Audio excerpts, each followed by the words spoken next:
วัสดีค่ะไม่สุงค่ะเมื่อนี้ก็น้องออมมาอยู่ในไทยนะคะนะเมื่อนี้ก็เดมาหาอีงอค่ะแล้วก็เหลวเลยค่ะนะค่ะได้หันอีงอแท้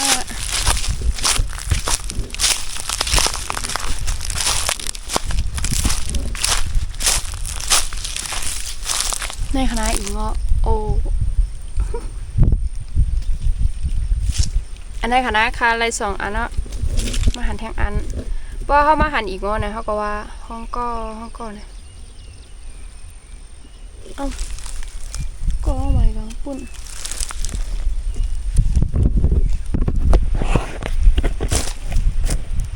แล้วก็ลึงเอาในคณะไหวนี่แล้ว3 อันแล้วก็เขาก็หาด้วยไอ้กองนะมันบอกว่าไอ้กองมันมีทั้งหน้าสีมาแนว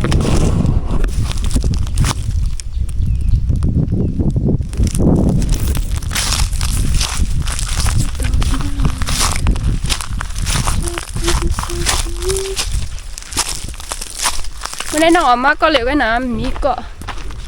มาหาก็เหลวอยู่จอมในไฮเนี่ยนะข้าวเดี๋ยวมาหาจอมในไฮซักในไฮเขามันว่าไอ้กอมันอยู่ทั้งใน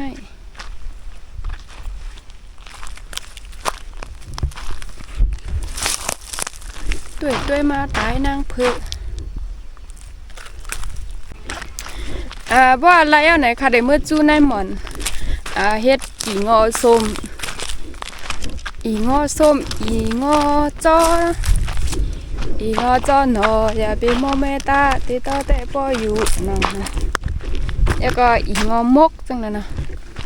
อีงอมกก็หวานนะอีงอจ้อก็หวานค่ะบ่เขากะบ่มาหากล้วยไหนบ่เขากะซื้อในการในเฮง2 เฮงในก็มือนะคะเดี๋ยวว่าเขามาหากล้วยในได้ผมได้ซื้อ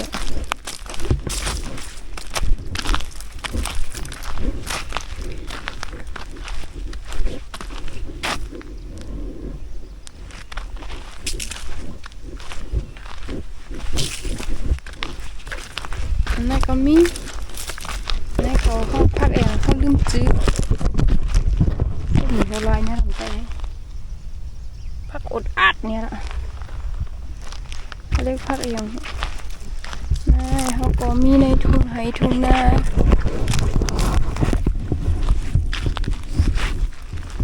แล้วก็มาถึงแบบอู้นั่นมาไก่แก่นะ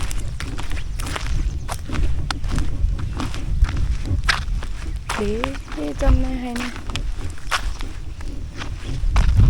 ไป3 หางอีงอ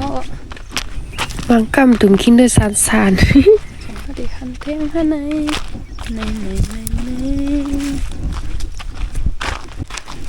ต้องมีน้ำมากไหมไว้ไส้ไว้ควายก็ไม่ก็ดีขึ้นเมื่อค่ะนะก็ต้องไม่น้ำค่ะนะอีงอเขาก็เลย3 หางเอาค่ะยิ่งจบไม่ก็ขอดีด้วยบนวิดีโอในให้สุดขนาดไม่สุดค่ะ